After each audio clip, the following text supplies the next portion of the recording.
స్వనామంలో నా ప్రత్యేకమైనటువంటి వందనాలు తెలియజేస్తున్నాను. అలాగే క్రీస్తు సంఘం వారిచే పాలకొల్లు క్రీస్తు సంఘం వారిచే నిర్వహిస్తున్నటువంటి యేసుక్రీస్తు రక్షణ సువార్త సభల నిమిత్తమై మొదటి దినం కూడి వచ్చినటువంటి స్థానిక సంఘాల వారి సభ్యులకు, అలాగే నాతో పాటు దేవుని పనిలో నాకంటే ముందుగా దేవుని సేవలోనికి వచ్చి అద్భుతంగా పరిచయం జరిగిస్తున్నటువంటి నా తోటి పనివారైనటువంటి దేవుని సేవకులకు, అన్నిటికంటే ముఖ్యంగా తండ్రి దేవుడు అల్పుడను దీనుడను నన్ను ప్రేమించి ఆయన వాక్యాన్ని 3 దినాలు అందించడానికి ఆ తండ్రి నాకు ఇచ్చిన గొప్ప సమయాన్ని బట్టి తండ్రి దేవునికి ప్రభుని క్రీస్తు ద్వారా ఇప్పుడు ఎల్లప్పుడూ యుగగాలు మహిమ కలుగును గాక. చిన్న పరిచయం చేసుకోవాలి. యేసుక్రీస్తు రక్షణ సువార్త మహాసభలు, ఈ సభల నిమిత్తమే మేము ప్రతి సంవత్సరం ఏదో ఒక ప్రాంతాన్ని ఏర్పాటు చేసే సభలు కాదు ఇవి. నేను పుట్టిన గ్రామం కాపువరం అండి, లంకలగూడెర దగ్గర కాపువరం. ఆ కాపువరాన్ని మేము ప్రతి సంవత్సరం సభలు నిర్వహిస్తుండేవాళ్ళం. అయితే మధ్యలో కరోనా వచ్చినప్పుడు ఆ సభలు ఆగిపోయినాయి. సంఘం అంతా కూడా సభలు పెట్టాలని ఎప్పటికప్పుడు ఆశ కలిగి ఉన్నాం. కానీ ఆ ప్రయత్నాలన్నీ కూడా సఫలం కాలేదు. ఇంచుమించు కరోనా వచ్చిన తర్వాత సభల్లో వాక్యం చెప్పడానికి వెళ్ళాను తప్ప స్థానిక సంఘం తరపున సభలు ఏర్పాటు చేయటం అనేది ఆగిపోయినాయి. అయితే దేవదేవుడు సంఘాన్ని ప్రేమించి, అలాగే బేతపూడి గ్రామాన్ని ప్రేమించి 3 దినాలు దేవుడు మన కొరకు రాయించినటువంటి సంగతులు, మానవాళి కొరకు వారి యొక్క రక్షణ కొరకు రాయించిన జ్ఞాన సంగతులు బోధించడానికి తమ్ముడు మరలేని సహోదరి భవానీని ప్రేమించి ఈ ప్రాంతంలో దేవుని వాక్యం అందించాలండి, సత్యాన్ని ప్రకటించాలి, రక్షణ లేని వారికి రక్షణ మనం ఎలా అయితే పొందుకున్నామో వారు కూడా పొందుకుని ఆనందాన్ని వారు కూడా అనుభవించాలి అనే మంచి ఆలోచన దేవుడు వారిలో పుట్టించడాన్ని బట్టి ఈ సభలు ఏర్పాటు చేయడం జరిగింది. అయితే నేను చాలా సభలకు వాక్యం చెప్పడానికి వెళ్తూ ఉంటాను. ఆ సభలకు వెళ్ళినప్పుడు క్రైస్తవేతరుల నుంచి పెద్ద ప్రమాదం లేదు, కానీ క్రైస్తవ సంఘాల నుంచి పెద్ద ప్రమాదం ఏర్పడుతూ ఉంది. వాక్యం చెప్పడానికి సహకరించినటువంటి పరిస్థితులు నేను ప్రతి సభలో నేను ఎదుర్కొంటూనే ఉన్నాను. అయితే ఈ బేతపూడి సంఘానికి, అంటే ఈ బేతపూడి గ్రామంలో లూథరన్ సంఘం చాలా సహకరించిందండి. నేను ఎప్పుడు ఇలా సహకరించినటువంటి పరిస్థితులు ఈ 2-3 సంవత్సరాల నుంచి నేను చూడలేకపోయాను. కానీ అందుగురించే ఆ సంఘాన్ని బట్టి నేను దేవుని స్తుతిస్తున్నాను. దేవుని వాక్యాన్ని అందించాలి, దేవుని వాక్యం వినాలి, ప్రకటించబడాలి అని తపన కలిగినటువంటి సంఘాలు కూడా ఉంటాయి. అన్నిటినీ ఏకతాటి మీదకి తీసుకురాలేం. లూథరన్ సంఘాలు ఎక్కడున్నా కూడా సహకరిస్తూ ఉంటారు. అందుని బట్టి నేను వారికి నా ప్రత్యేకమైనటువంటి వందనాలు తెలియజేస్తూ, దేవుడు మనకి ఇచ్చినటువంటి సమయాన్ని మన కొరకు దేవుడు రాయించినటువంటి సంగతులు ఆలోచించడానికి మనం ప్రార్థన పూర్వకంగా సిద్ధపడతాం. దేవుని మాటలు ధ్యానిస్తున్నప్పుడు ఆయన సహాయం లేకుండా మనం ఏం చేయలేం. కాబట్టి బోధిస్తున్న నేను, వింటున్న మీరు కూడా దేవుడు రాయించిన సంగతులు మన ఆత్మీయ జీవితానికి అన్వయించుకోవడానికి, ఆ వాక్య వెలుగులో మనలో ఉన్నట్టు లోపాలు సరి చేసుకోవడానికి, మరింతగా క్రీస్తు వరకు రాకడ కొరకే సిద్ధపడుతూ బలపడడానికి ప్రార్థన పూర్వకంగా సిద్ధపడతాం. దేవుని సహాయాన్ని కోరుకుందాం. పరిశుద్ధాత్ముడు మనతో ఏం మాట్లాడినే ఉన్నాడో మన హృదయాన్ని సిద్ధపరచుకుందాం. దయచేసి అందరూ కూడా ప్రార్థనలో కళ్ళు మూసుకుని ఏకీపించాల్సిందిగా ప్రభుపేట మనం చేస్తున్నాం. దయచేసి అందరూ కూడా తలలు వంచండి, కళ్ళు మూసుకోండి, ప్రార్థన చేసుకుందాం. మహాపరిశుద్ధుడా, మహోన్నతుడా, దయగల మా నాయన, కృపగల మా తండ్రి, నాయన ఈ క్షణం వరకు ఇక్కడ కూడా మమ్మల్ని కాచి కాపాడుతూ కాపాడబోతున్న విధానం కొరకైనా తండ్రి మీకు ఎంతగానో ప్రభు స్తుతులు చెల్లిస్తున్నాం. నేను ఈ బేతపూడి గ్రామాన్ని ప్రేమించి బిడ్డల ద్వారా ప్రభు ప్రేరేపణిచ్చి 3 దినాల సభల ద్వారా నేను మీరు మానవ జాతి కొరకు రాయించిన సంగతులు మేము ఆలోచించడానికి మీరు మాకు అనుగ్రహించిన ఈ సమయాన్ని బట్టి ప్రభువా మిమ్మల్ని స్తుతిస్తున్నాము. 3 దినాల సభలో మొదటి దినం నాయన ప్రభువా మీ ఆత్మ సహాయం అర్థిస్తున్నాం. నేను ఇక్కడ నిలబడి నీ మాటలు అందిస్తున్న నాకు నా తండ్రి, నీ మాటలకు నా సొంత జ్ఞానాన్ని కానీ, నా తెలివితేటలు కానీ, నా వాక్చాతుర్యాన్ని కానీ జోడించక నీ పిల్లల కొరకు మీరు ఏదైతే రాయించారో ఆ మాటలు మాత్రమే నీ పిల్లలకు అర్థమయ్యే రీతిగా బోధించడానికి మీ ఆత్మ సహాయం నాకు అనుగ్రహిస్తారని కోరి నీ పాదాలు పెట్టుకుని ప్రాధాయపడుతున్నా. అలాగే వింటున్న నీ పిల్లలు, అలాగే మైకి ద్వారా వింటున్నటువంటి నాయన సమాజం, నా తండ్రి సంగతులు గ్రహించడానికి వారి హృదయాలు తెరవజేయండి. సూటిగా తేటగా నాతో మాతో అందరితో మీరు మాట్లాడమని, మీరు రాయించినటువంటి సంగతులు మా బ్రతుకులను నిలబెట్టగలవు తండ్రి, మా కుటుంబాలు కట్టగలవు ప్రభువా. మీరు ఇచ్చే నిత్యరాజ్యాన్ని మేము స్వతంత్రించుకునే విధంగా నా ప్రభు మమ్మల్ని సిద్ధపరచగలవు. అందుని బట్టి మరొకసారి మిమ్మల్ని స్తుతిస్తూ నీ సహాయము మేమిరువురం కూడా అర్జిస్తూ మీరు మాత్రమే మహిమ పొందుకోమని మమ్మల్ని మేము తగ్గించుకుని మిమ్మల్ని హెచ్చిస్తూ మహిమ ఘనత ప్రభావాలు మీకు మాత్రమే ఆరోపిస్తూ మా ప్రభువును ప్రియ రక్షకుడైన త్వరలో రాబోతున్న లోకరక్షకుడైన యేసువారి శ్రేష్ఠ పుణ్యనామాన ఈ ప్రార్థన మీకు సమర్పించి పొందుకుని మిమ్మల్ని స్తుతిస్తున్నాం మా ప్రియ పరలోకపు తండ్రి. ఆమేన్. మత్తయి సువార్త 12వ అధ్యాయము 42వ వచనం చదువుకుని వాక్య ధ్యానంలోకి వెళ్దామండి. మత్తయి సువార్త 12వ అధ్యాయము 42వ వచనం. విమర్శ సమయమున దక్షిణ దేశపు రాణి ఈ తరం వారితో నిలవబడి వారి మీద నేరస్థాపన చేయను. ఆమె సొలొమోను జ్ఞానము వినుటకు భూమి అంతముల నుండి వచ్చాను. ఇదిగో సొలొమోను కంటే గొప్పవాడు ఇక్కడ ఉన్నాడు. ఈ ఒక్క వచనం బట్టి దేవుడు మనకిచ్చిన ఈ 3 దినాలు కూడా శాపదేశపు రాణి గురించి మనం ఆలోచించాలి. ఈమె గురించి రాయబడింది కొత్త నిబంధనలో ఒక వచనం మాత్రమే. శాపదేశపు రాణి గురించి యేసుక్రీస్తు వారి ప్రస్తావనలో మనకు కనపడుతున్నటువంటి వచనం ఒకటి మాత్రమే కనపడుతుంది. ఈ ఒక్క వచనాన్ని ఆధారం చేసుకుని మనం 3 దినాల సభల్లో ఆమె గురించి మనం మాట్లాడుకుందాం అని అన్నప్పుడు మీకు ఆశ్చర్యం వేసి ఉంటుంది. ఈ ఒక్క వచనాన్ని 3 దినాలు సాగదీసేస్తాడు ఈయన ఏంటని.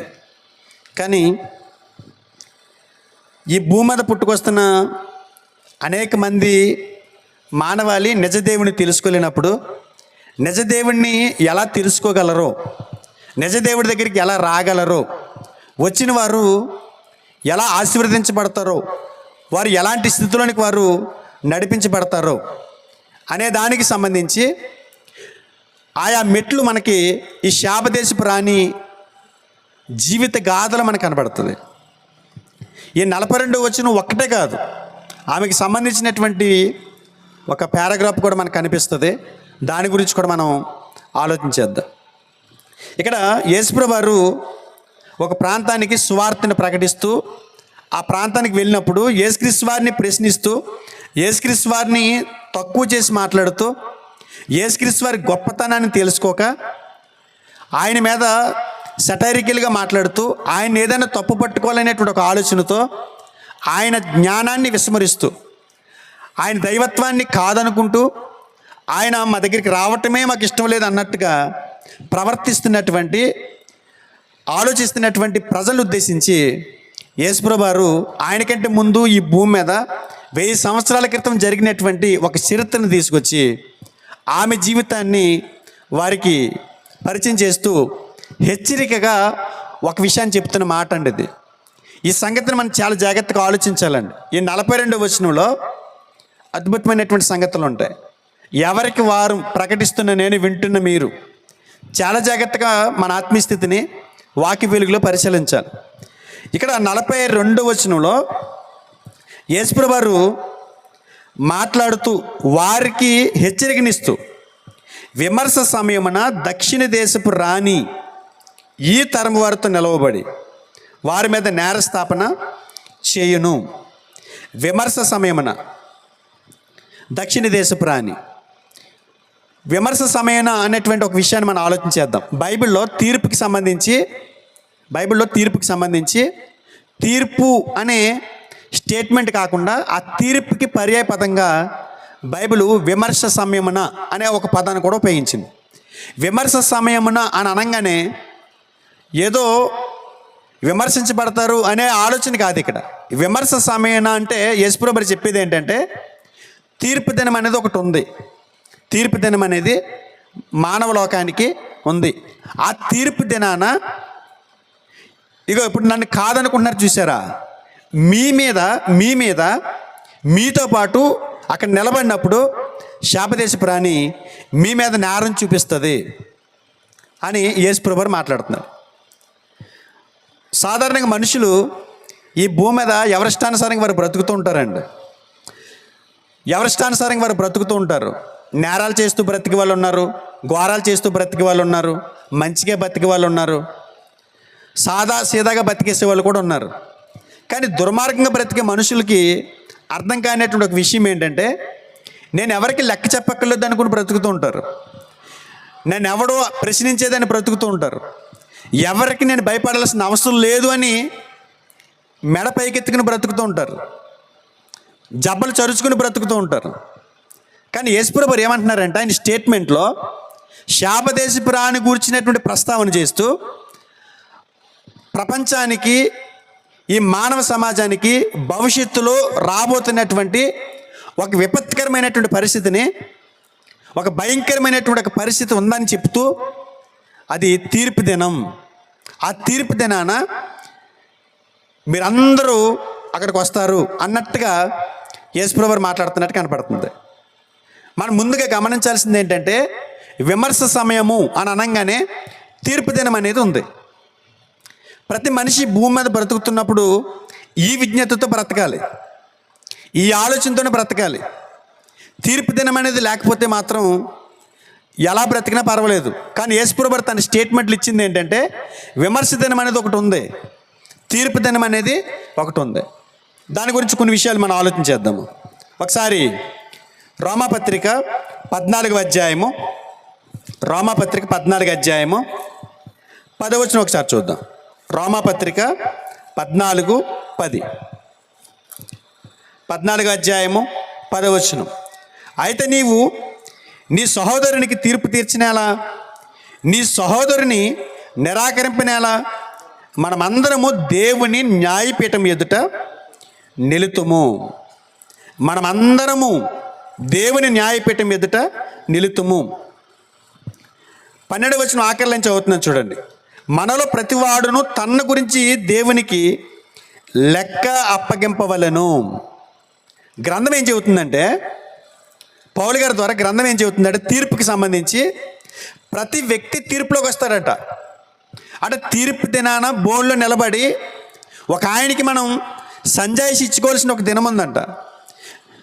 పద్దులు అప్పచెప్పాల్సినటువంటి ఒక దినం ఉందంట. దేవుని ఎదుట భయపడి ఆయన ముందు సమాధానం చెప్పుకునే పరిస్థితి కలిగించే ఒక దినం ఒకటి ఉందంట. ఈ తీర్పు దినం అనేది మానవ జాతిని, వారు బ్రతుకుతున్నటువంటి వారి స్థితిని, మంచిగా బ్రతికే వారికి మంచి ప్రతిఫలాలు ఉంటాయి, చెడ్డగా బ్రతికే వారికి చాలా భయంకరమైనటువంటి ఒక తీర్పు అనేది తీర్చి శిక్ష విధిస్తాడు అనే దాన్ని రేట్ చేస్తూ యేసుప్రభు మాట్లాడుతున్నటువంటి మాట ఇక్కడ పౌలు గారు మాట్లాడుతున్నారు. విమర్శ దినం అని ఉంది. ఆ రోజు ప్రతి వాడు దేవునికి లెక్కప్ చెప్పాలట. ప్రతి వాడు దేవునికి లెక్కప్ చెప్పాలి. చాలామంది, కొంతమంది కాదంటారు, కొంతమంది పట్టించుకోరు. ఇవన్నీ అవన్నీ నమ్ముతాడు అనుకుంటారు. ఇవన్నీ మనం పట్టించుకోవాల్సిన అవసరం లేదనుకుంటారు. అందుగురించి వారి ఇష్టానుసారంగా బ్రతుకుతారు. వారి ఇష్టానుసారంగా వారు ఎంత బలం ఉంటే అంత బలాన్ని చూపిస్తూ, వారి కండకావరాన్ని ఉపయోగిస్తూ, కళ్ళు నెత్తి మీద పెట్టుకుని మాట్లాడే వాళ్ళు ఉన్నారు, బ్రతికే వాళ్ళు ఉన్నారు, అడ్డుపడే వాళ్ళు కూడా ఉన్నారు. కానీ ఇక్కడ ఎవరు నిన్ను ఎదిరించలేరేమో, ఎవరు నీ బలాన్ని చూసి అడ్డుపడరేమో, నీ మాటలకు ఎదురు చెప్పరేమో, కానీ నువ్వు మాట్లాడుతున్న ప్రతి మాటకి లెక్క చెప్పే ఒక రోజు ఉంది. అది తీర్పు దినం. తీర్పు దినాన ప్రతి ఒక్కరూ దేవునికి లెక్కప్ చెప్పాలి. అది నిర్ణయించింది ఎవరు అని అంటే సృష్టికర్త అయినటువంటి దేవుడు. ఒకసారి ఆ మాట కూడా చూద్దాం. చూడండి, అపోస్తుల కార్యములు 17వ అధ్యాయం, అపోస్తుల కార్యములు 17వ అధ్యాయము 30-31 వచనం చూద్దాం. ఆ అజ్ఞాన కాలములను దేవుడు చూచి చూడనట్టుగా ఉండెను. ఇప్పుడైతే అంతటను అందరూ మారు మనసు పొందవలనని మనుషులకు ఆజ్ఞాపించుచున్నాడు. ఎందుకనగా తాను నియమించిన మనుషుని చేత నీతిని అనుసరించి భూలోకమునకు తీర్పు తీర్చబోయేడు ఒక దినమును నిర్ణయించి ఉన్నాడు. మృతులలో నుండి ఆయనను లేపినందున దీనిని నమ్ముటకు అందరికీ ఆధారం కలిగజేసి ఉన్నాడు. తీర్పు దినం అనేది ఒకటి ఉందని నిరూపించడానికి ఆధారంగా యేసుప్రభు వారిని మృతుల్లోంచి తిరిగి లేపారట. యేసుక్రీస్తు వారిని మృతుల్లో నుంచి తిరిగి లేపారట. మనం అనుకుంటాం, ఏమని అనుకుంటామంటే తీర్పు ఎప్పుడు వస్తుందో మనకు తెలియదు, ఆయన రాకడ ఎప్పుడో మనకు తెలియదు. ఈలోపు చాలామంది చచ్చిపోతున్నారు, ఈలోపు చాలామంది చనిపోతున్నారు, వారి ఇష్టానుసారంగా బ్రతికి చనిపోతున్నారు. చనిపోయిన వ్యక్తిని చూసి బ్రతుకున్న వ్యక్తి పాపం చేస్తూనే ఉన్నాడు. ఎందుకంటే అతను ఏం శిక్ష అనిపించాడు, అలా బ్రతికినా అలా జీవించినా అతనికి వచ్చిన నష్టమేంటి? హ్యాపీగా బ్రతికాడు, తిన్నన్నాళ్ళు తిన్నాడు, తాగినంతకాలం తాగాడు, ఎంజాయ్ చేయాల్సినంతకాలం ఎంజాయ్ చేశాడు. ఏమైంది? ఏం అవ్వలేదుగా. చనిపోయాడు, సమాధి చేయబడ్డాడు, చనిపోయాడు, కాల్చివేయబడ్డాడు, అయిపోయింది, చాప్టర్ అయిపోయింది అనుకుంటున్నాం. కానీ బైబిల్ ఏమంటుందంటే మనం అనుకున్నట్టుగా బైబిల్ చెప్పట్లా. వాళ్ళ చాప్టర్ అయిపోయిందని మనం అనుకుంటున్నాం, కానీ చనిపోయిన వారు చాప్టర్ అవ్వలేదు. తీర్పు తీర్చబోయే ఒక దినం ఉంది. దానికి రుజువుగా ఆయన ఏం చేశాడనంటే యేసుప్రభు వారిని మృతుల్లోంచి తిరిగి లేపారట. యేసుక్రీస్తు వారిని మృతుల్లోంచి తిరిగి లేపటం ద్వారా ఆయన రుజువు చూపించాడట. దానికి ఆయన చూపించింది ఏంటంటే ఆధారం. చూడండి, ఒక్కొక్కసారి చనిపోయినోడితో ఆ చాప్టర్ అయిపోయింది అనుకుంటున్నాం మనం, కానీ చనిపోయిన వారు అందరూ ఒకరోజు తిరిగి లేస్తారట, తిరిగి లేపుతాడంట ఆయన.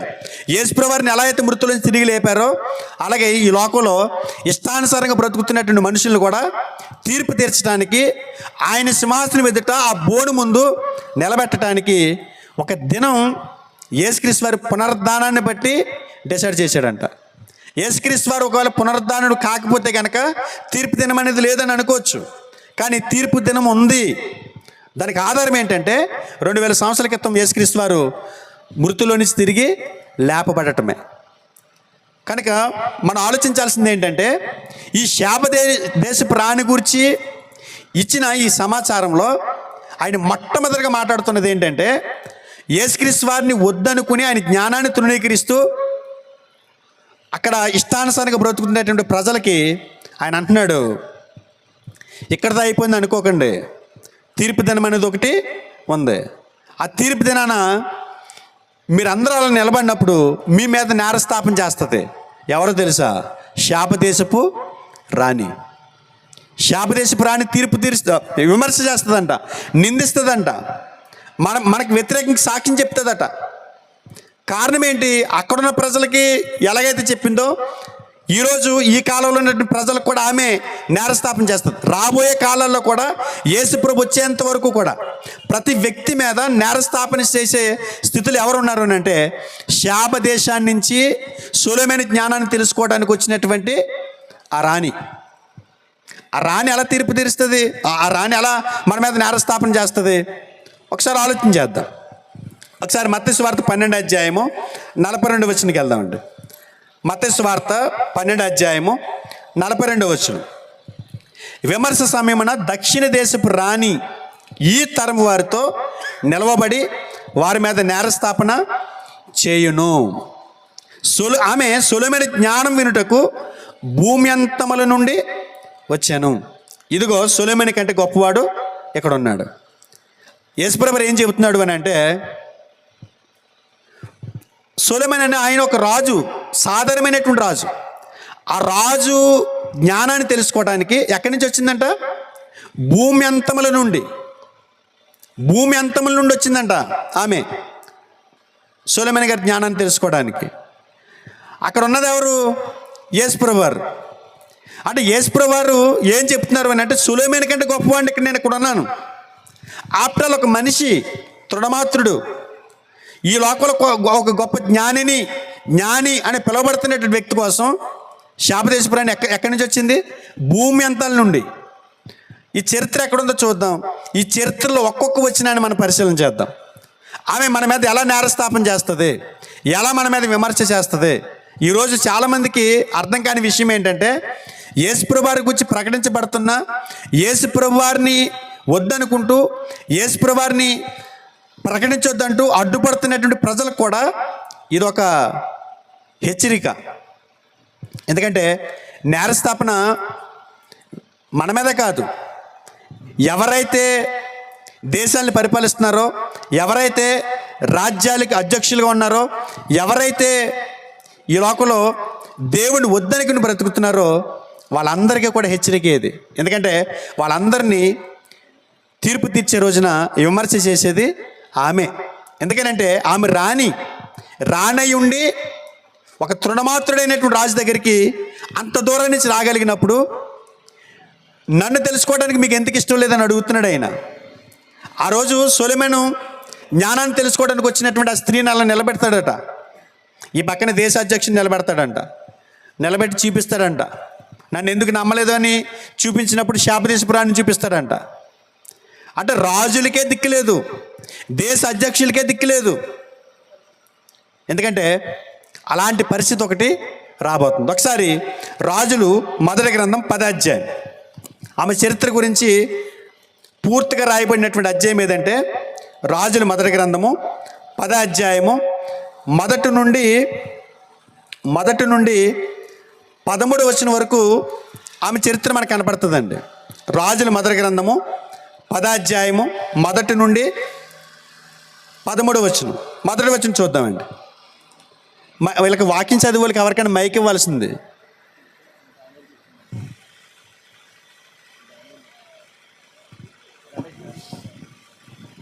శాపదేశపురాణి ఒకసారి చూడండి అమ్మా, ఒకసారి గ్రంథం తెరవండి.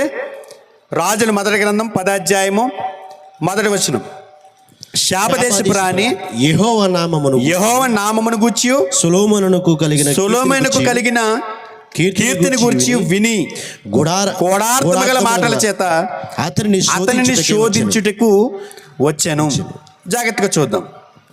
శాపదేశపురాణి ఈమె చరిత్ర గురించి మనం తెలుసుకుందాం. ముందు చరిత్ర గురించి తెలుసుకునే ముందు దేశం గురించి ఆలోచించేద్దాం.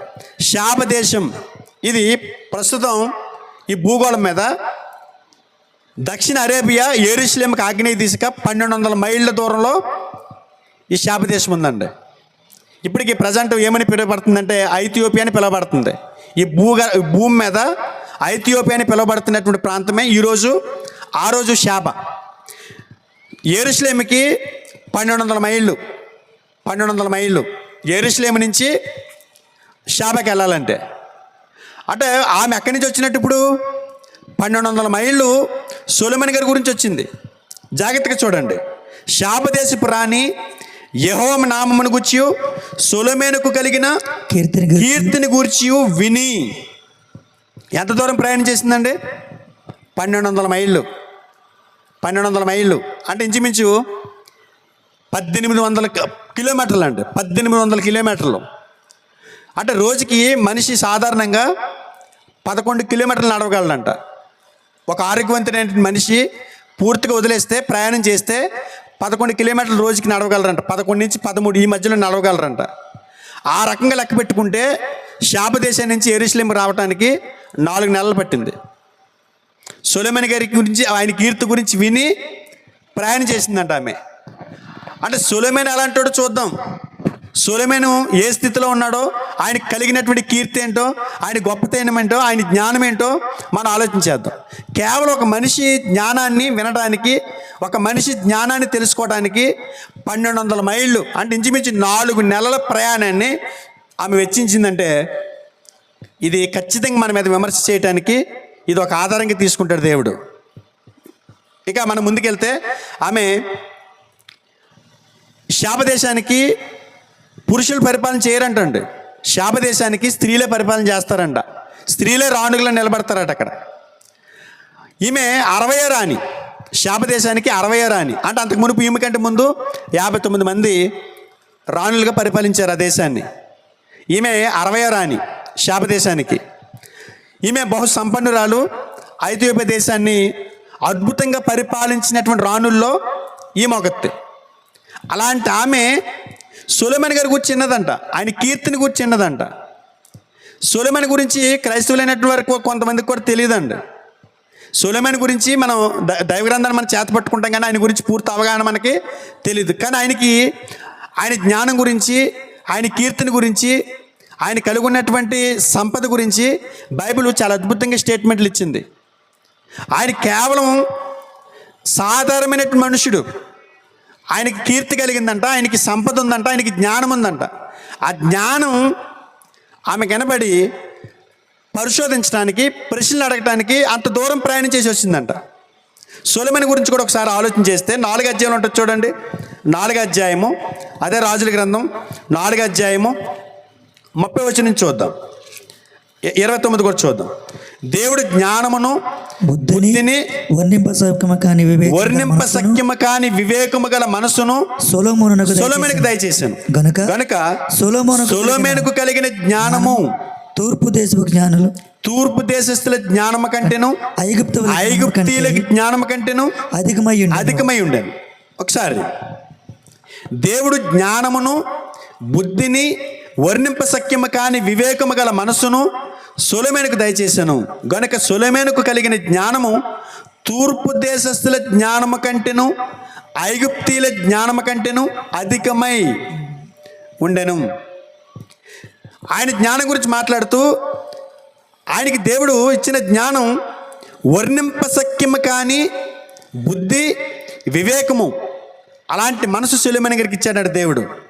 అందుగురించి ఆయనకి కలిగినటువంటి జ్ఞానం విషయంలో తూర్పు దేశస్థుల జ్ఞానం కంటే, జ్ఞానం గురించి మాట్లాడాలనుకుంటే ఈ భూ ప్రపంచంలో, ఈ మానవ ప్రపంచంలో జ్ఞానం గురించి మాట్లాడాలనుకుంటే తూర్పు దేశాల్లో ఉన్న వ్యక్తులకు ఉన్న జ్ఞానం వేరే ఏ దేశాల్లో ఉండదంటండి. జ్ఞానం గురించి మాట్లాడాలనుకుంటే, జ్ఞానం గురించి చెప్పాలనుకుంటే, ఇలా గొప్ప జ్ఞానులు అని ప్రకటించాలనుకుంటే తూర్పు దేశాల్లో ఉన్న వ్యక్తులనే జ్ఞానులని చెప్తారట. ప్రపంచంలో ఎవరైనా గొప్ప జ్ఞానులు ఉన్నారు అని అంటే తూర్పు దేశాల్లో నివసించేవారనట. అలాంటి తూర్పు దేశాల్లో ఉన్నటువంటి జ్ఞానుల కంటే గొప్ప జ్ఞానాన్ని సొలొమోను గారు పొందుకున్నాడట. సొలొమోను గారు కలుగున్నాడట. ఆ జ్ఞానం గురించి వర్ణిస్తూ ఒక విషయాన్ని మరొకసారి మీకు జ్ఞాపకం చేస్తాను. శాపదేశపు రానికి యేసుక్రీస్తు వారి దగ్గరికి రావడానికి సంబంధం ఏంటని అంటారేమో. యేసుప్రభువు వారు ఆ ప్రస్తావన మత్తయి సువార్తలు ఎందుకు చేశారంటే, సొలొమోను గారు యేసుక్రీస్తు వారికి పాత నిబంధనలో ఛాయగా ఉన్నాడు. ఈ అధ్యాయం 10వ అధ్యాయం మనం చదువుతున్నప్పుడు మనం గమనించాల్సింది, సొలొమోను గారి జ్ఞానాన్ని తెలుసుకోవడానికి వచ్చినటువంటి శాపదేశపు రాణి ఎవరైతే ఉన్నారో ఆమె ఈ భూమి మీద ఆత్మను రక్షించుకోవాలి, జ్ఞానం కలిగి భూమి మీద బ్రతకాలి, జీవితాన్ని నడిపించుకోవాలి అని అన్వేషణలో ఉన్నటువంటి వ్యక్తులకి, మనుషులకి సంకేతంగా శాపదేశపు రానుంది. సొలొమోను గారికి సాయిగా యేసుప్రభువు వారిని సొలొమోను గారిని పెట్టినట్టు చూస్తున్నాం. అంటే శాపదేశపు రాని స్థితిలో మనల్ని మనం ఊహించుకోవాలి, సొలొమోను గారి స్థితిలో యేసుప్రభువు వారిని పెట్టుకోవాలి. అక్కడ యెహోవా దేవుడి గురించి కూడా, యెహోవా నామాన్ని గురించి కూడా విన్నదన్నది కాబట్టి పరలోకంలో ఉన్నటువంటి దేవుణ్ణి మనం ఆలోచించాలి. ఈ 3 విషయాలు మాత్రం మర్చిపోద్దండి. ఈ 3 దినాలు ఈ 3 విషయాల మీద మనం మాట్లాడుతున్నాం. ఈ 3 విషయాలు ఏంటంటే, ఒకటి శాపదేశపు రాణి అన్వేషణలో ఉన్నటువంటి మానవాళికి సాయిగా ఉంది. సొలొమోను గారు యేసుక్రీస్తు వారికి ఛాయిగా ఉన్నాడు. యెహోవా దేవుడు ఎలాగా ఆయన దేవుడే కాబట్టి పాత నిబంధనైనా కొత్త నిబంధనైనా అన్ని కాలాల్లో ఆయన ఉనికి కలిగి ఉన్నాడు కాబట్టి, ఆయన ఉన్నాడు కాబట్టి ఆయనే అక్కడ చెప్పబడ్డాడు. ఇక్కడ సొలొమోను గారి గురించి నా జ్ఞానం గురించి ఆమె అంత దూరం ప్రయాణం చేసిందని అంటే ఒక విషయాన్ని ఆలోచించండి. సాధారణమైనటువంటి ఒక మనిషి జ్ఞానం కొరకు తూర్పు దేశాల్లో ఇలాంటి జ్ఞానం లేదని ప్రకటించబడుతున్నప్పుడు ఆమె విని అంత దూరం ప్రయాణం చేసి వచ్చిందంట. ఎందుకు వచ్చింది? ఏ నిమిత్తం వచ్చింది? ఏం చేయాలని వచ్చింది? మనం ఈ 3 దినాలు అయ్యే నేర్చుకోబోతున్నాం. ఆయన జ్ఞానం గురించి మాట్లాడుతూ పరిశుద్ధాత్మ దేవుడు రాయించింది ఏంటంటే, తూర్పు దేశపు జ్ఞానుల కంటే ఆయనకి ఎక్కువ జ్ఞానం ఉందంట. ఐగుప్తీయుల జ్ఞానం కంటేను అధికమై ఉందంట ఆయన జ్ఞానం. తూర్పు దేశస్తులు, ఐగుప్తీయులు అంటే ఈరోజు ఈజిప్ట్లో ఉన్నటువంటి విద్యలో కానీ, కళల్లో కానీ, సంస్కృతిలో కానీ ఐగుప్తుకు ఉన్నటువంటి జ్ఞానం ఎవరికీ లేదంట. ఇప్పటికీ మనం చూడండి, ఇప్పటికీ సందర్శిస్తుంటారు యాత్రికులు. అక్కడ ఎప్పుడో కొన్ని వేల సంవత్సరాల క్రితం నిర్మించబడినటువంటి వాటి గురించి చూడటానికి వెళ్తుంటారు. అంటే అప్పుడే అంత జ్ఞానంతో వాళ్ళు వాటిని కట్టారు, వాటిని నిర్మించారు. ఆ జ్ఞానం ఎక్కడిది? వాళ్ళ జ్ఞానాన్ని సంపాదించుకున్నారు. అలాంటి జ్ఞానం కలిగినటువంటి ఐగుప్తుల కంటే ఎక్కువ జ్ఞానం ఈయనకు ఉంది సొలొమోను గారికి. తూర్పు దేశస్తుల జ్ఞానం కంటే అధిక జ్ఞానం ఉంది ఆయనకి. అలాంటి జ్ఞానంతో ఆయన ఏం చేశాడు? చాలా విషయాలు రాసుకొచ్చాడు కింద. ఆయన జ్ఞానం గురించి మాట్లాడుతూ పరిశుద్ధాత్మ దేవుడు రాయించింది ఏంటంటే, అతడు సమస్తమైన వారి కంటేను, యజ్రహీయుడైన యాతాము కంటేను, మహోలు కుమారుడైన హేమాను కలుకోలు దర్దాను వారికంటేను జ్ఞానవంతుడై ఉండని గనక అతని కీర్తి చుట్టూనున్న జనములన్నిటిలో వ్యాపితమయ్యను. ఇక్కడ ముగ్గురు వ్యక్తుల పేర్లు చెప్పాడండి. ఒకటి ఏతాను, 2 హేమాను, 3 దర్దా. ఇలా ముగ్గురు ఎవరంటే సొలొమోను గారికి ప్రత్యర్థులండి. జ్ఞానంలో ఇలా ముగ్గురిని కొట్టినోళ్ళు లేరంట. ఇలా ముగ్గురికి మించిన జ్ఞానం సొలొమోను గారు నివసిస్తున్నటువంటి ప్రాంతాల్లో ఎవరికి లేదంట. అలాంటి ముగ్గురు వాళ్ళ జ్ఞానం కంటే గొప్ప జ్ఞానాన్ని సొలొమోను గారు కలిగి ఉన్నాడంట. అంటే సొలొమోను గారి కీర్తిని గురించి, సొలొమోను గారి జ్ఞానం గురించి మాట్లాడుతూ 3 విషయాలు తీసుకొచ్చాడు. ఒకటి, తూర్పు దేశస్తుల జ్ఞానం కంటే జ్ఞానం ఆయనకు ఉంది. 2, ఈజిప్టీలకు ఉన్నటువంటి జ్ఞానం కంటే గొప్ప జ్ఞానం సొలొమోను గారికి ఉంది. తర్వాత ఆ ప్రాంతాల్లో గొప్ప జ్ఞానులుగా కొనియాడబడుతున్నటువంటి సొలొమోను గారి ప్రత్యర్థులు ముగ్గురు, ఆ ముగ్గురి కంటే గొప్ప జ్ఞానం సొలొమోను గారికి ఉందంట. అలాంటి మాటలు విన్నప్పుడు ఎవరి గురించైనా ఒకరి గురించి, ఒక సినిమా యాక్టర్ వస్తున్నాడంటేనే పరిగెత్తుకు వెళ్ళిపోతాం మనం. లేకపోతే ఒక జబర్దస్త్ యాక్టర్ వస్తున్నాడంటేనే పరిగెత్తుకుని వెళ్ళిపోతాం మనం. ఇతనికి ఏం కాదు, అతనికి జ్ఞానం ఉందనో, లేకపోతే స్కిట్లు బాగా వేస్తాడనో, లేకపోతే యాక్షన్ బాగా చేస్తాడని కాదు, అసలు అతను ముఖం ఎలా ఉంటుందో చూద్దామని వెళ్ళిపోతూ ఉంటాం మనం. అలాంటి పరిస్థితి శాపదేశ ప్రాంతం దగ్గర లేదు. ఆమె జ్ఞానాన్వేషణలో ఉంది. ఆయన కీర్తి తిన్నప్పుడు ఇంత గొప్ప జ్ఞానం అంటే రాజ్యాన్ని పరిపాలిస్తున్నటువంటి వాళ్ళు ఆలోచించేది ఇదే. జ్ఞాన మనుషులు ఆలోచించేది ఇదే. వాళ్ళు ఆలోచించేది ఏంటంటే జ్ఞానం కావాలి వాళ్ళకి. ఈ భూమి మీద మనిషి అన్వేషించేది చాలా రకాలుగా అన్వేషిస్తుంటారు చాలామంది. కానీ ఇక్కడ అన్వేషించేది ఒక రాణి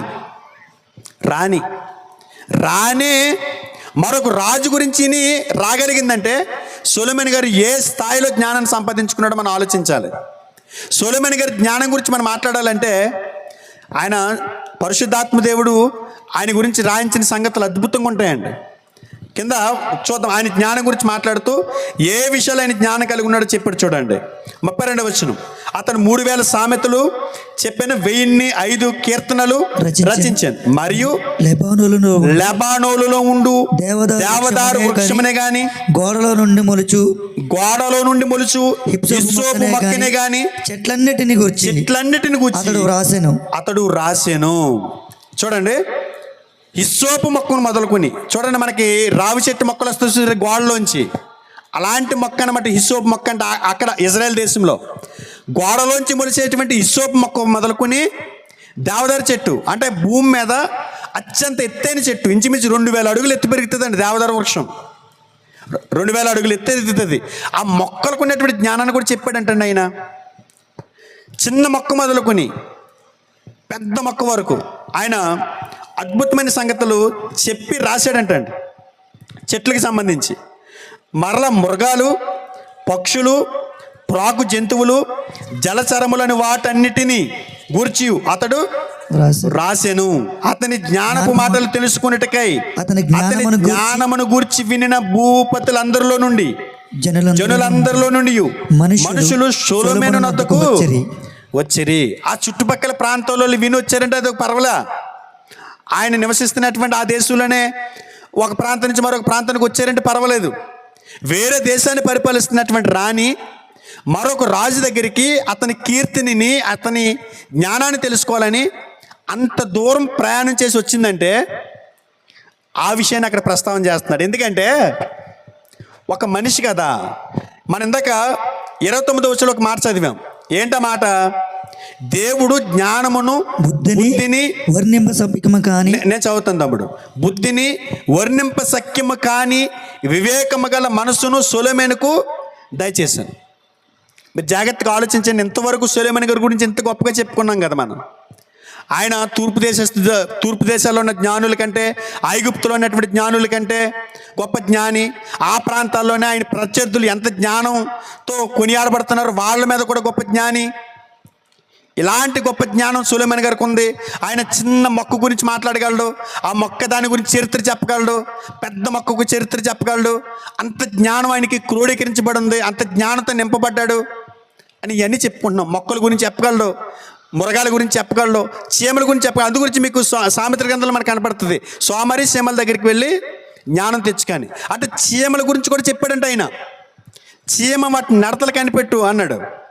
అంటే ప్రతి జీవిని, ఇదిగో పశువు లెక్క నీ మంద లెక్క వాటి మీద మనసు ఉంచు, వాటి స్థితిని నువ్వు కనిపెట్టన్నాడు. అంటే జంతువులు ఏ రకంగా ఉంటాయో కూడా సొలొమోను గారికి తెలుసంట. అంత గొప్ప జ్ఞానాన్ని కలిగి ఉన్నటువంటి సొలొమోను గారి గురించి పరిశుద్ధాత్మ దేవుడు రాయించింది ఏంటి చెప్పనా? ఆయనకి దేవుడిచ్చాడంట ఆ జ్ఞానం. ఎవరిచ్చారు? దేవుడిచ్చాడు. కేవలం దేవుడిచ్చిన జ్ఞానంతో కీర్తిని గడించినటువంటి ఈ సొలొమోను గారిని చూడటానికి షాబ నుంచి యెరూషలేముకి వచ్చిందంట 1200 మైళ్ళు. ఆ సొలొమోను గారికి ఆ జ్ఞానం రావటానికి గల కారకుడు ఎవరు? దేవుడు. అదే అంటున్నాడు యేసుప్రభు వారు, శాపదేశపు రాణి మీ మీద విమర్శ చేస్తుంది. ఆ సొలొమోను కలిగి ఉన్నటువంటి జ్ఞానం నేనిచ్చిందే, సొలొమోను కలిగి ఉన్నటువంటి జ్ఞానం నేను ప్రసాదించిందే.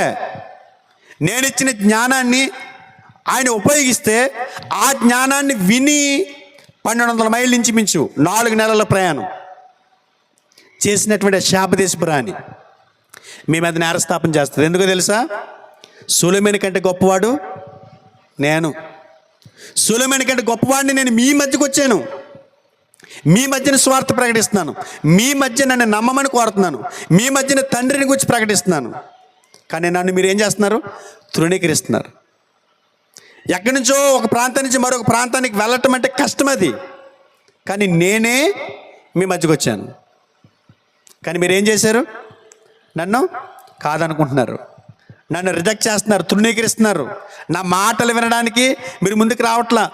పరలోకాన్ని ఇవ్వటానికి వచ్చిన నన్ను మీరు వద్దనుకుంటున్నారు. ఆ రాజ్యాన్ని మీరు తృణీకరిస్తున్నారు. నన్ను కాదు, ఆ రాజ్యాన్ని మీరు తృణీకరిస్తున్నారు. ఆ రోజు తీర్పు దినాన మీరు న్యాయ సింహాసనపు తీర్పు రోజున మీరు బోర్లో నిలబడి, అలా నిలబడంగానే దేవుడు తీసుకొచ్చేది ఎవరినో తెలుసా? శాపదేశపు రాణిని తీసుకొచ్చి నిలబెడతాడట అక్కడ. శాపదేశపు రాణిని చూడంగానే మనకి సిగ్గేస్తుందంట. మనకు కాదు, ఇక్కడ కూడుకున్న మనకు కాదు. ఎవరైతే యేసుప్రభు మాకు అవసరం లేదని చెప్పుకుంటున్నారో, యేసుప్రభు వారే పరలోకానికి మార్గమా, ఆయన తప్ప వేరొక మార్గం లేదా, అసలు ఆయన ఎవరు, ఎక్కడ పుట్టాడు, ఎవరికి పుట్టాడని అడుగుతున్న మనుషులతో నేను మాట్లాడుతున్నాను.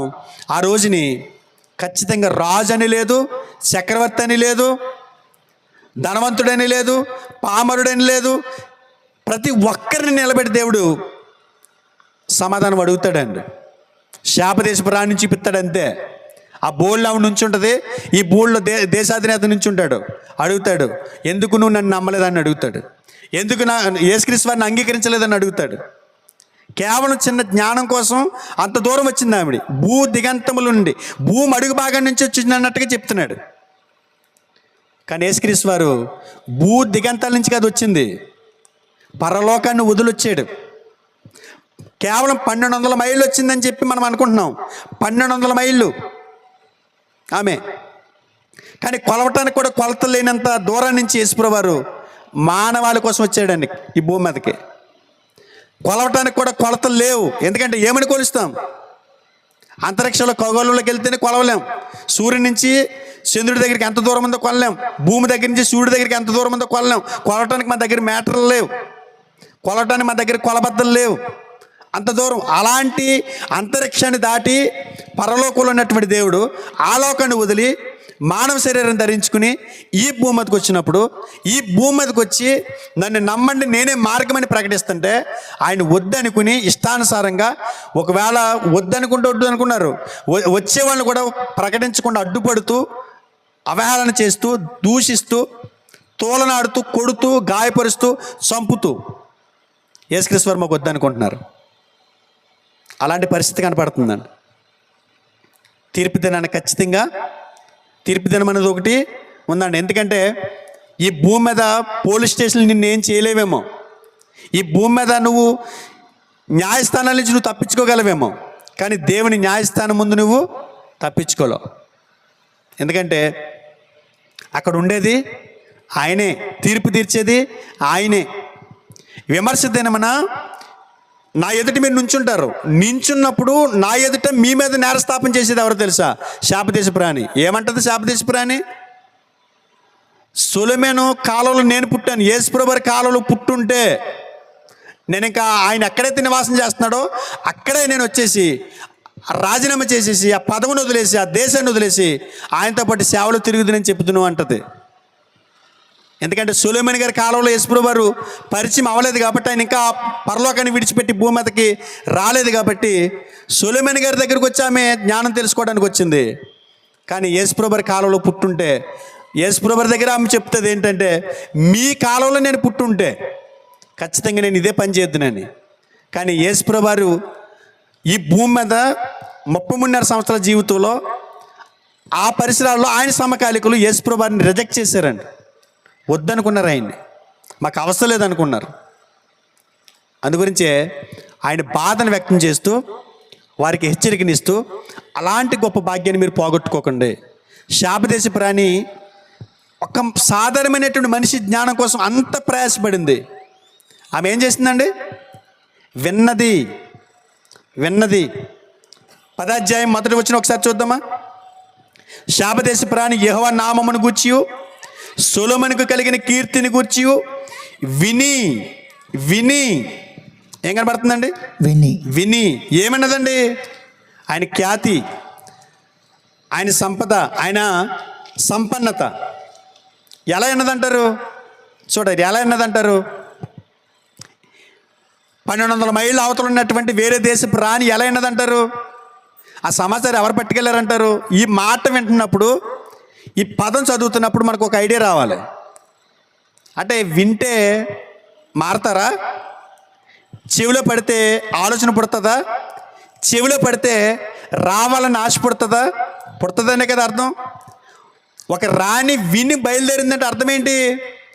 ఎవరో ఆమె చెవిలో సొలొమోను గారి గురించి పాడేసింది ఒక సమాచారం. ఇంతమంది ఉన్నాం కదా మనం ఇక్కడ. ఎన్నాళ్ళ నుంచి నువ్వు సంఘానికి వస్తున్నావమ్మా అని అడిగితే, నేను సీనియర్ అండి, 30 ఏళ్ళు అయిందండి సంఘంలోకి చేర్చబడి, బాప్తీసం తీసుకుని 40 ఏళ్ళు అయిందని చెప్తాం. కానీ ఒక్కరికి కూడా యేసుప్రభు గురించి చెప్పం మనం. సొలొమోను గురించి ఇన్ని అంత దూరం వచ్చిందంటే, మన పక్కనే, మన వీధిలోనే, లేకపోతే మన పక్క గ్రామంలోనే చెప్పడానికి కూడా మనం ఇష్టపడం. అదండి. అందుకే తమ్ముడు మరలేని నేను అభినందిస్తున్నాను. ఎందుకంటే ఇక్కడ వాక్యం విని సత్యాన్ని గ్రహించాలి, దేవుడు అంటే ఏంటి తెలియనటువంటి వాళ్ళు దేవుడిని తెలుసుకోవాలి అని ఒక తపన ఇక్కడ ఈ మీటింగ్లు ఏర్పాటు చేయడానికి కారణం. ఒక్క మాటని ఒక వ్యక్తిని మార్చదా? ఒక్క మాట అయినా అతని చెవిలో పెడితే అతని జీవితం బాగుపడదా? ఒక్క మాట అతని కుటుంబాన్ని కట్టుకోవడానికి వీలుగా ఉండదా? కాబట్టి దేవుడి మాట చాలా బలమైంది, దేవుడి మాట శక్తివంతమైంది, దేవుడి మాటలో జీవం ఉంది. యేసుక్రీస్తు వారిని కూర్చున్నటువంటి మాట వింటే పరలోకానికి వెళ్తారు. అలాంటి మాట, ఒక్క మాట నేను చెప్పించాలి. 3 దినాల సభలు పెట్టి ఒక్క వ్యక్తి రక్షించబడ్డా మాకు చాలు అనుకున్నారండి వాళ్ళ భార్య భర్తలు ఇద్దరు. శాపదేశ ప్రాణినే నడిపించిందండి సొలొమోను గారి కూర్చున్నటువంటి మాట. కానీ క్రీస్తుని కూర్చున్న మాట మళ్ళాంటి వాళ్ళు ఎంతమందిని నడిపించిందండి? కాబట్టి మనం గుర్తించాల్సింది ఏంటంటే, శాపదేశ ప్రాణి విని వచ్చినట్లుగా అనేకులు క్రీస్తు ప్రభువు రక్షణ పొందటానికి, ఆయన పాద సంతకు రావడానికి మన బాధ్యతను గుర్తు చేస్తున్నాడు దేవుడు. అక్కడ రాయించిన మాటను బట్టి శాపదేశ ప్రాణి మన మీద చేసే నేరస్థాపన ఏంటి తెలుసా? నాకు ఎవరో చెప్తే నేను వచ్చాను ప్రభువా. ఎలా తెలిసింది నీకు అంటే, నాకు కళ్ళు మూసుకుంటే నిద్రట్లా కనపడింది. యెరూషలేములో సొలొమోను ఒక రాజు ఉన్నాడు, ఆయన మహాజ్ఞాని, ఆయన గొప్ప కీర్తివంతుడు, ఆయన సంపన్నవంతుడు, ఆయన సంపద కలిగిన వాడు, ఆయన దగ్గరికి నువ్వు వెళ్ళు అని నాకు కళ వచ్చింది అని ఆమె ఏం చెప్పదు. ఏం చెప్తుందో చెప్పనా? నేను విన్నాను, ఎవరు చెప్పారు నాకు తెలియదు, కానీ మొత్తం సొలొమోను గురించి మాత్రం నా చెవిలో పడింది అని చెప్తుంది.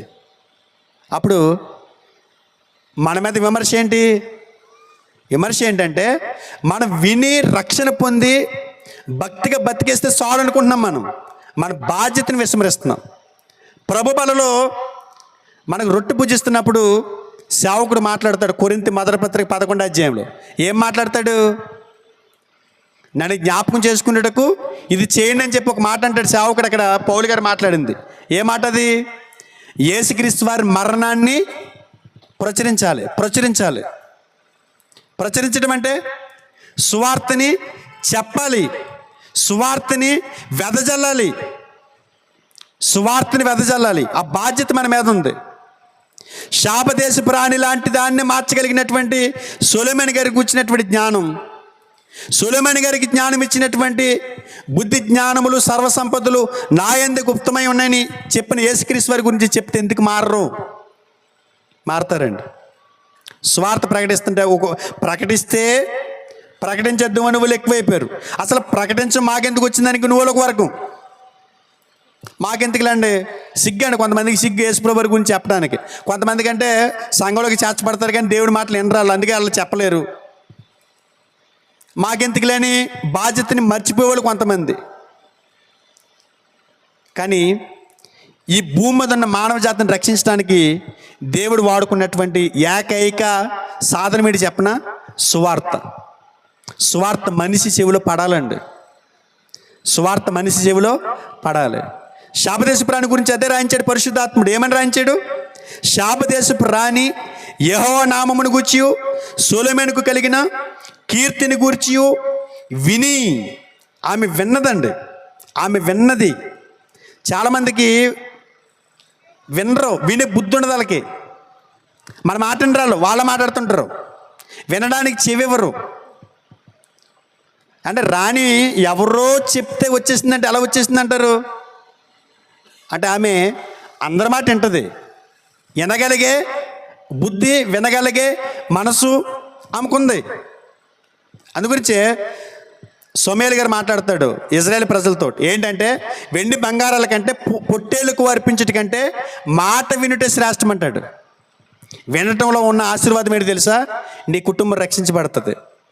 చాలామంది స్వార్థ పట్టుకుని వెళ్తుంటే అసలు వినం, మాకు చెప్పొద్దు, అవి మాకు అవసరం లేదని చెప్తున్నారండి. చాలామంది కొట్టేటని కూడా వచ్చేస్తున్నారు, మాకు అవసరం లేదు, అవి మాకు అవసరం లేవని. కానీ దేవుడు ఏమంటున్నాడు తెలుసా? మానవాళ్ళని రక్షించడానికి నేను ఇచ్చే ఆ స్వర్గాన్ని వాళ్ళు పొందుకోవాలని అంటే ఒకే ఒక్క సూత్రం ఉంది, సువార్త. ఒకసారి చూడండి, పౌలు గారు కొరింథీయులతో మాట్లాడుతూ కొరింథీయులకు రాసిన మొదటి పత్రిక మొదటి అధ్యాయం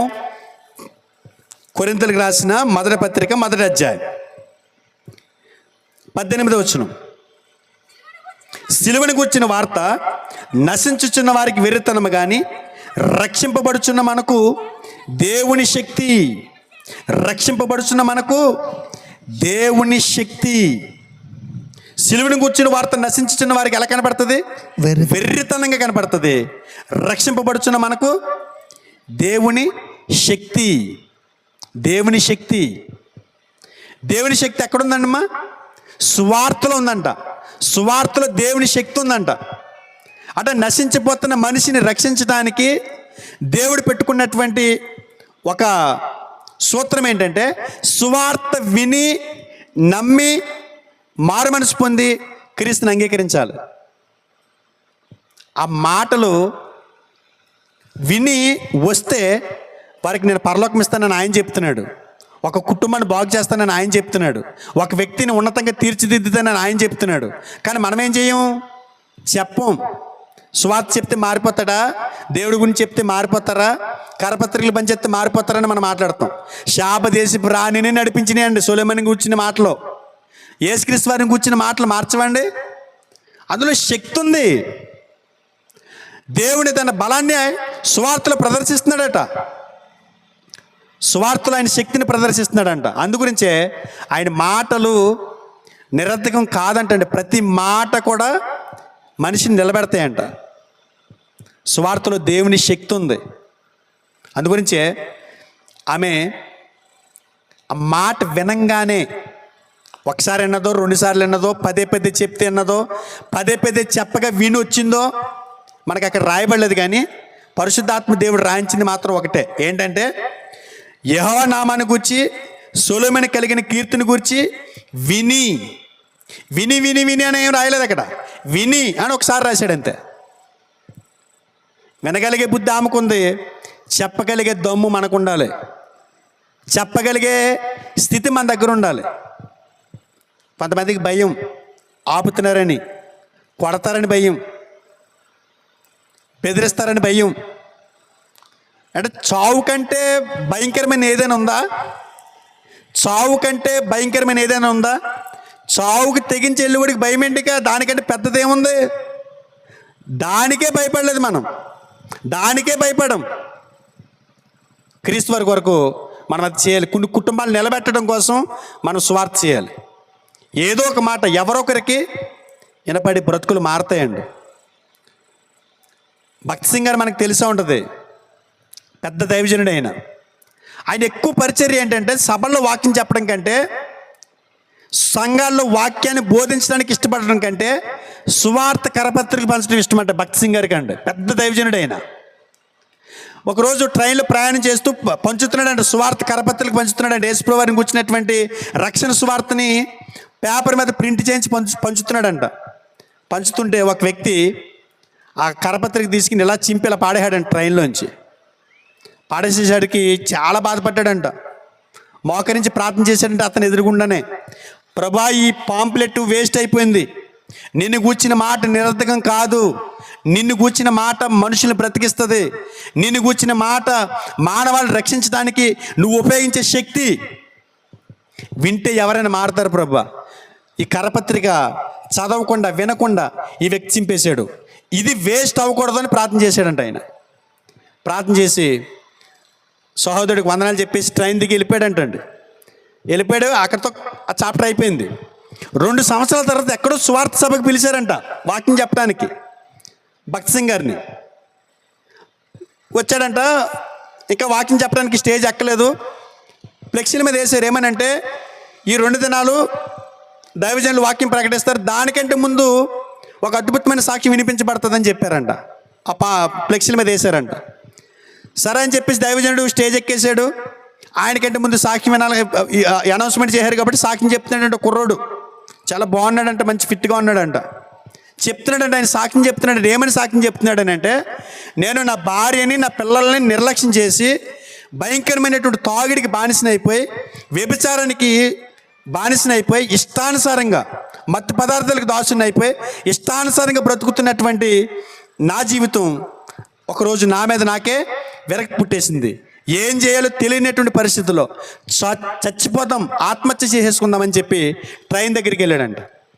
ట్రైన్ దగ్గరికి వెళ్ళి రైలు పట్టాల మీద తలక పెట్టాడంట. పట్ట మీద తలక పెట్టి ఆలోచిస్తున్నాడంట, ఇక నేను ఈ భూమి మీద ఉండకూడదు, చచ్చిపోలేని. అలా పడుకునేసరికి ఇలా తల వాల్చంగానే కనపడుతుందంట చిన్న ముక్క, పాంప్లెట్ ముక్క. ఏంటని తీసాడంట. ఇలా తీసి చూస్తే, ప్రయాసపడి భారం మోసుకున్న సమస్య జనులారా నా యొద్దకు రండి, నేను నీకు విశ్రాంతి ఇస్తానని ఉందంట ముక్క. ఇది ఎవరిది అని చెప్పి చూస్తే ఇంకో మొక్క దొరుకుతుందేమో చూసాడంట, దొరకలేదంట. మళ్ళీ పేజీ తిప్పాడంట. ఆ మొక్కలను మరో పాటు చదివితే గుండెని ఏదో ఆదరిస్తున్న మాట, హృదయాన్ని ధైర్యపరుస్తున్న మాట, ధైర్యాన్ని ఇస్తున్న మాట అక్కడ రాయబడి ఉందంట. వెంటనే తలకే ట్రాక్ మంచి తీసి, ఎవరి దేవుడు, ఎక్కడ ఉంటాడు, రెఫరెన్స్ బైబిల్ వెళ్ళాడంట. బైబిల్ కొనుక్కున్నాడంట, కొత్త నిబంధన చదవటం మొదలెట్టాడంట. 2 సంవత్సరాల తర్వాత ఇది ఎంతకు ఎక్కడ అనుకుంటున్నారు?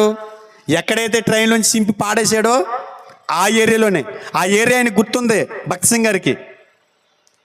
ఆయన దేవుణ్ణి ఎంతగానో స్తుతించాడంట. నా పాంప్లెట్ వేస్ట్ అవ్వలేదు, నా పాంప్లెట్ కదా, ఆ పాంప్లెట్ మీద ఉన్న దేవుని మాటకి ఎంత శక్తి ఉంది, దేవుని మాటకి ఎంత పవర్ ఉంది. చింపి పాడేశాడు వాడు కాదు, రక్షించబడాల్సింది వీడు. అదండి దేవుని మాటలో ఉన్న శక్తి. వాక్యం వెంటనే వెళ్ళిపోతాం. ఇలాంటి ప్రసంగాలు ఎన్నో వెంట వెళ్ళిపోతాం. ఆదివారం ప్రసంగాలు వెంట వెళ్ళిపోతాం. శుక్రవారం కూడికల ప్రసంగాలు వెంట వెళ్ళిపోతాం. కానీ ఒక్క మాట మనసును పెట్టుకుని ఆ మాట ఎవరికైనా చెప్దామని మనకు ఉండదండి. మన పని చేసుకునే ప్రాంతాల్లో ఒక్క మాట దేవుడి గురించి చెప్పమండి. మన ఉద్యోగాలు చేసుకునే ప్రాంతాల్లో ఒక్క మాట దేవుడి గురించి చెప్పమండి. మనం కూలి పని చేసుకునే ప్రాంతాల్లో ఒక్క మాట దేవుని గురించి చెప్పమండి. మన ప్రయాణంలో చెప్పమండి. మనకి సిగ్గు, ఇప్పటికి సిగ్గే. ఎన్నాళ్ళైంది నువ్వు దేవుడిని నమ్ముకుని అంటే 20 ఏళ్ళు అయింది అంటారు. ఇప్పటికి చెంగు కింద ఎట్టుకుని తెచ్చుకుంటారు బైబిల్ కొంతమంది ప్రార్థనకు వచ్చేటప్పుడు. కారణం ఏంటంటే సిగ్గాలకి, భయం.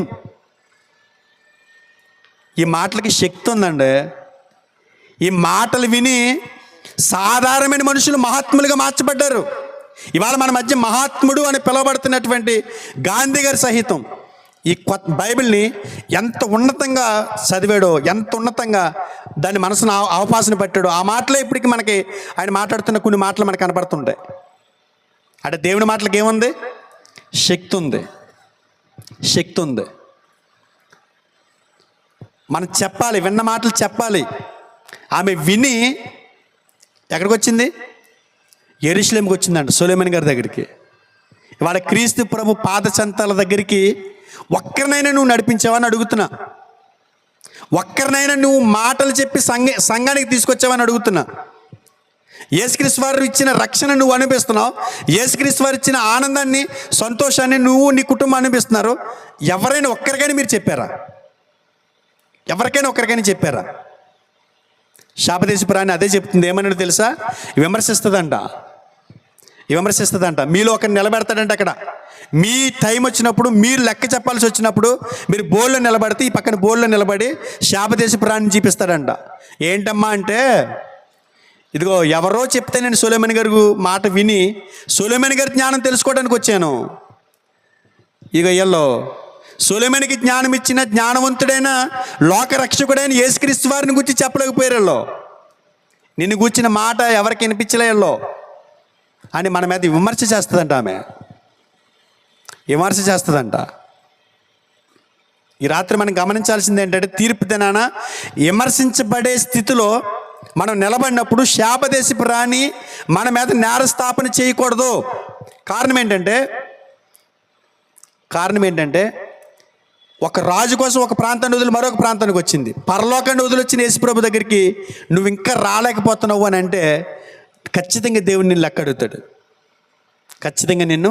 లెక్క అడుగుతాడు. ఆలోచించండి ఒకసారి. ఎందుకంటే యేసుక్రీస్తు వారిని కూర్చున్నటువంటి మాట మనుషులు బ్రతికిస్తుందండి. ఆయన అంత శక్తిమంతుడు. ఆయన దగ్గర అంత గొప్ప మహిమ ఉంది. నాలాంటి వాళ్ళు ఎంతమంది పాపలు బ్రతుకుతున్న మనుషులు ఇవాళ ఇలా వాక్యం చెప్పగలుగుతున్నారు. అలా వాక్యాలు చెప్పడానికి సేవలు ముందుకు నడుస్తున్నారు. పనులన్నీ వదులుకుని కరపత్రులకు పంచడానికి సమయాన్ని వెచ్చిస్తున్నారంటే కారణం ఏంటి తెలుసా? యేసుప్రభు వారి జీవితాల్ని మార్చాడండి. అలాంటి మాట ఆయన మనుషుల చెవుల్లో పడాలి. ఎప్పుడు పడతాయి? ప్రకటించేవారు లేకుండా ఎలా వింటారు వాళ్ళు? చెప్పేవారు లేకుండా ఎలా వింటారు వాళ్ళు? ఇప్పుడు భవానే ఉంది, మురళి మిస్సెస్. ఆ పాప మాట్లాడుతున్నప్పుడు అంటుంటుంది, మా ప్రాంతంలో వాక్యం వినిపించాలండి. ఏదో ఒక రకంగా అంటే వాక్యం అందరూ వింటారు, బైబిల్లో అందరూ చెప్తారు. కానీ సత్యం అనేది ఒకటి ఉంది. సత్యమందు ప్రతిష్ఠించబడాలని దేవుడు ప్రార్థన చేశారు యేసుక్రీస్తు వారి గెత్సెమనే తోటలో. సత్యాన్ని గ్రహించాలి. ఆ సత్యాన్ని గ్రహించాలంటే సత్యాన్ని మనం ప్రకటించాలి. ఈ అమ్మాయి ఎలా మాట్లాడుతుంది? ఎప్పుడో 3 నెలల క్రితం చెప్పింది, అంటే మా ఊళ్ళో మీటింగ్ పెడదామండి అని. 3 నెలల క్రితం చెప్పింది. 3 నెలల నుంచి ఇలా చెప్పుకుంటూ వస్తుంది. ఈ పాప ఇంతే అనుకున్నాను. కానీ ఏమైంది? 3వ నెలలో ఇక్కడ కార్యం సఫలమవుతుంది.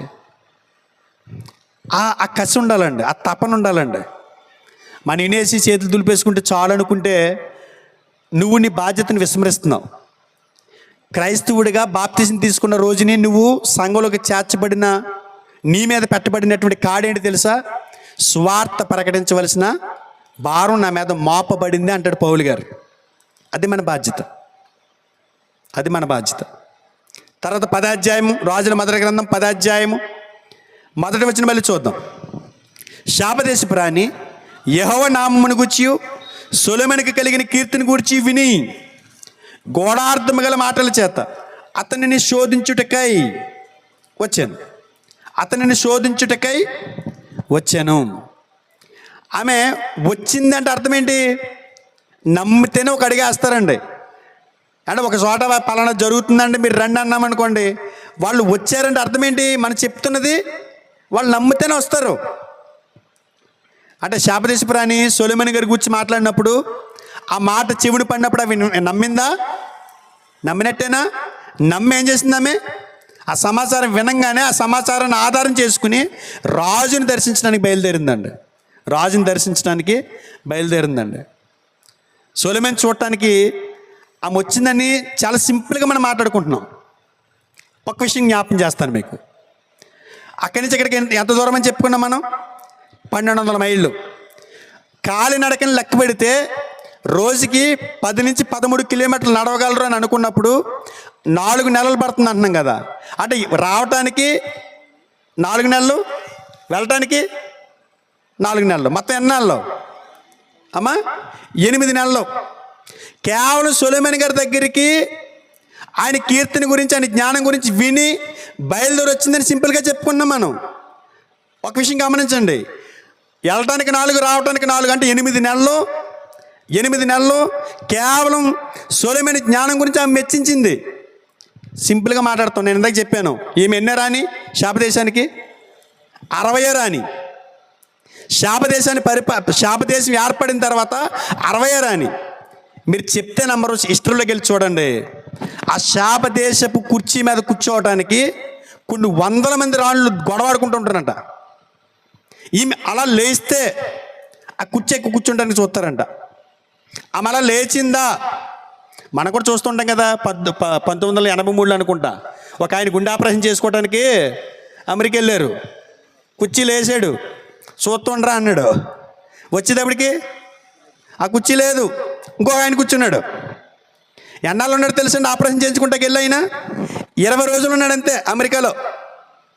20 రోజులకి కుర్చీ కదిలిపోయింది ఇక్కడ. 20 రోజులకి కుర్చీ ఖాళీ అయిపోయింది.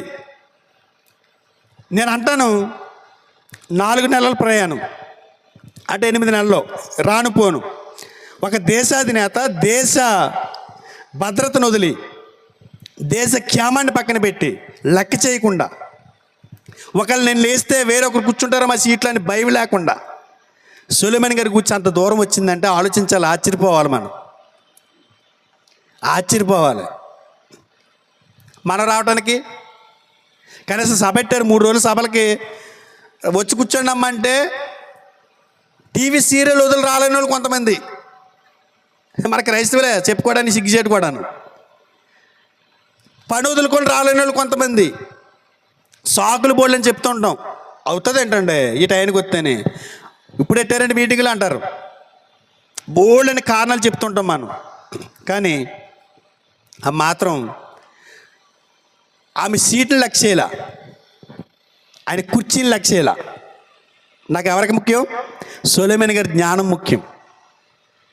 సొలొమోను గారి జ్ఞానాన్ని విన్నది కదా, విన్న తర్వాత ఆమెను ఏమి ఆపలేకపోయింది. ఆమె పదవి ఆపలేకపోయింది, ఆమె కుర్చీ ఆపలేకపోయింది. దేశ భద్రతను పట్టించుకోకుండా ఇప్పటికీ తిడుతున్నారు కదండి, కొన్ని చోట్ల తిడుతున్నారు. ఏమని తిడుతున్నారు? వెళ్ళిపోయాడు మాట. ఈ 5 ఏళ్లలో ఈయన తిరిగిన దేశాలకి ఇన్నొన్న కోట్లు ఖర్చు పెట్టాడని చెప్పి ప్రధానమంత్రి మీద, ముఖ్యమంత్రి మీద ఇప్పటికీ విమర్శలు వస్తూనే ఉన్నాయి.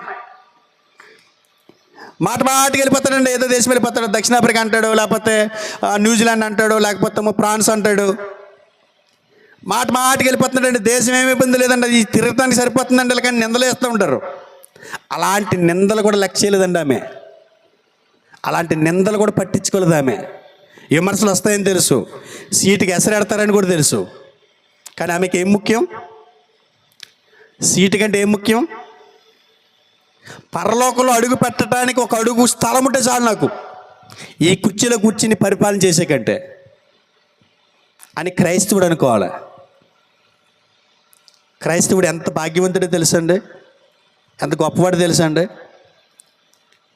శాపదేశ ప్రాణి అలా నిలబడి మాట్లాడితే ఒక్కరి దగ్గర సమాధానం ఉండదు. ప్రతి దానికి విమర్శిస్తుందండి ఆమె. మాట్లాడదంటండి. విమర్శించడం అంటే నోటితోడు చెప్తుంది అనుకుంటున్నారేమో. ఈ 10వ అధ్యాయం తీసుకొచ్చి స్క్రీన్ మీద చూపిస్తాడు. సొలొమోను గారి గురించి ఈమె చరిత్ర రాయించని చూడండి, పరిశుద్ధాత్మ చేత రాయించని చూడండి అంటాడు. అది చదవంగానే మనకి బలుబులు ఎలగాలి. ఆమె ఏం మాట్లాడదు, ఆ పక్కన అలా ఉంటుంది అంతే. కొన్ని సందర్భాల్లో చూడండి, కొన్ని వాళ్ళు మాట్లాడకుండానే మాట్లాడుతున్నట్టు ఉంటుంది. ఇలా చూసి ఇప్పుడు ఓ పాప ఇందాక ఒక పాట పాడింది. తమ్ముడు అధ్యక్షుడు ఏమన్నాడు? పిల్లల్ని ఇలా పెంచాలి, ఇలా చిన్నప్పటి నుంచి పెంచితే వాళ్ళ జీవితాలు బాగుంటాయి, దేవుడికి మహిమ వస్తుందని చెప్పాడు. మీలో చాలామందికి మీ గురించి అనకపోయినా మీకే బాధేసి ఉంటుంది. మన పిల్లలు కూడా అలా నిలబెట్టి పాట పాడించాలి కదా. తమ్ముడు మామూలుగా చెప్పాడు, కానీ విమర్శ చేసినట్టుంది మురళి కూతురు. నన్ను చూడండి, నాకు ఏళ్ళు రాకపోయినా, నేను పసిపిల్లనైనా నా దేవుడిని, నాకిచ్చిన జ్ఞానంతో నేను దేవుడిని మహింపరిచాను. నాకిచ్చిన చిన్న వాక్కుతో, నాకిచ్చిన చిన్న నాలుగుతో ఏం చేయాలో ఎలా బ్రతకాలో చెప్పాను 2 చరణాల్లో. మీరు ఉన్నారు గంగిరెద్దుల్లో పెరిగారు అంటాడు. మన ఆ పాప మననేమనలా. కొంతమంది దాకుని దేవుడి పని అంటే ముందుకు రారు చూసారా, అలాంటి వాళ్ళకి చంపపెట్టానమాట. ఆ పాప మాట్లాడకుండానే మిమ్మల్ని హెచ్చరిస్తుంది, మిమ్మల్ని విమర్శిస్తుంది, మీ మీద నేరస్థాపన చేస్తుంది. ప్రభువా చూడు ఎలా కూర్చున్నారు, నేను చిన్న పాపనే. పాట పాడతాకి రెండమ్మ అన్న మనకు రాలేదనుకోండి, ఆ రాని వ్యక్తిని అక్కడి నుంచే పెడతాడు, ఈ పాపను తీసుకొచ్చి ఇక్కడ నుంచే పెడతాడు. ఈ పాప ఏం చెప్పదు. ఇప్పుడు తీసిన రికార్డింగ్ వాళ్ళ అమ్మ తీసుకున్న రికార్డింగ్ అక్కడ వేస్తాడు, వాళ్ళ నాన్న తీసుకున్న రికార్డింగ్ అక్కడ వేస్తాడు స్క్రీన్ మీద. ఏంటి మరి అంటాడు, సరే అండి వెళ్ళిపోతానండి, అటు నుంచి అటు నరకానికి పోతానండి అంటాం. విమర్శ చేయటం అంటే నోటితో చేసేది కాదు, ఆమె చేసిన పనిని గురించి చెప్తున్నాడు. ఆఫ్టర్ ఆల్ ఒక మనిషి గురించి అంత ఖర్చు చేసుకుని ఎంత సామాగ్రి తీసుకొచ్చింది చూడండి. ఒకసారి మళ్ళీ చూద్దామా. గూఢార్థమైన మాటల చేత అతనిని శోధించుటకై వచ్చెను, శోధించుటకు వచ్చాను. సొలొమోను కంటే గొప్పవాడు ఉన్నాడండి మన మధ్య. సొలొమోను కంటే గొప్పవాడు ఉన్నాడు మన మధ్య. శాపదేశపురాణి తీర్పు దినాన మన మీద నేరస్థాపన చేస్తుందంట. మన మీద ఏం చేయదు, కానీ ఎవరైతే రాజులు చక్రవర్తులని పిలువబడుతున్నారో వాళ్ళందరిని నిలబెట్టి దేవుడు అడుగుతాడండి ఒక రోజుని. ఏమని అడుగుతాడంటే, ఆమెకంటే గొప్పడువా నువ్వు అని అడుగుతాడు. ఆమెకంటే నువ్వు గొప్పడువా అని అడుగుతాడు. ఈ భూమి మీద దేశాలను పరిపాలిస్తున్నటువంటి రాజుల్ని, చక్రవర్తుల్ని. మనం ఎన్ని విషయాలు చూసామంటే ఈరోజు విమర్శ దినము అంటే తీర్పు దినం అనేది ఒకటి ఉంది ఖచ్చితంగా. తీర్పు దినాన ప్రతి మనిషి ఆయన ఎదుటి నిలబడి లెక్కలు చెప్పాలి. అది లెక్కలు చెప్పాలి అని చెప్పడానికి రుజువుగా యేసుక్రీస్తు వారిని మృతులోంచి తిరిగి లేపి ఆధారాన్ని చూపించాడు మనకి. తిరిగి లేపటం అంటే అర్థమైంది అనుకుంటున్నాను మీకు. తిరిగి లేపటం అంటే ఏంటి, చనిపోయాడు గొడవ వదిలిపోయింది అనుకోవడానికి లేదు. అనుకుంటారు కొంతమంది, ఇది వాడు తాగాడు, శుభ్రంగా తాగాడు, చచ్చాడు, ఆడిని ఎవడన్నా అడిగాడా? తాగినంతకాలం తినేశారండి, శోధించేశారు పట్టుకుని. ఎవడన్నా అడిగాడా? చచ్చిపోయాడు, ఏమైంది, శుభ్రంగా ఉన్నాడు అనుకుంటున్నారు. శుభ్రంగా ఏమి లేడు. ఒకరోజు లేపుతాడు, ఆయన్ని కూడా లేపి అడుగుతాడంట, నీకు ఇచ్చిన దేహంతో నువ్వేం చేసావని.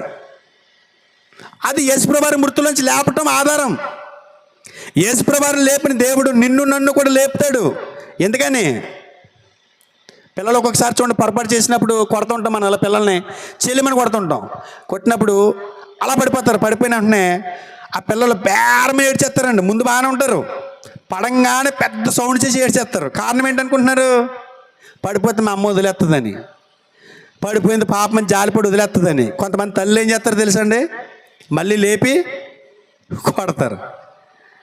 పడిపోతే వదిలేను, చచ్చిపోతే వదిలేస్తాను అనుకుంటున్నారేమో. మృతుల పునరుద్ధానం ఒకటి ఉంది. ఎందుకు తెలుసు మృతుల పునరుద్ధానం? మీ దగ్గర అనా పైసలతో సరే లెక్కలు అడగటానికి, మీ పద్దులు సెటిల్ చేయడానికి. శాపదేశపురాణి కూడా వస్తుంది ఆ రోజుని. మీరేంటో, మీ బ్రతుకులేంటో, నా కోసం మీరు ఏం చేశారో ఆ రోజు అడుగుతాను ఆమెను నిలబెట్టి. తీర్పు తిన ఆ తరం వారితో నిలబడి వాళ్ళ మీద నేరస్థాపన చేసినట్టు ఈ తరం వారైనట్టు మనతో కూడా నిలబడి నేరస్థాపన చేస్తుంది. ఆమె విని నమ్మి వచ్చింది. ఎలా వచ్చింది?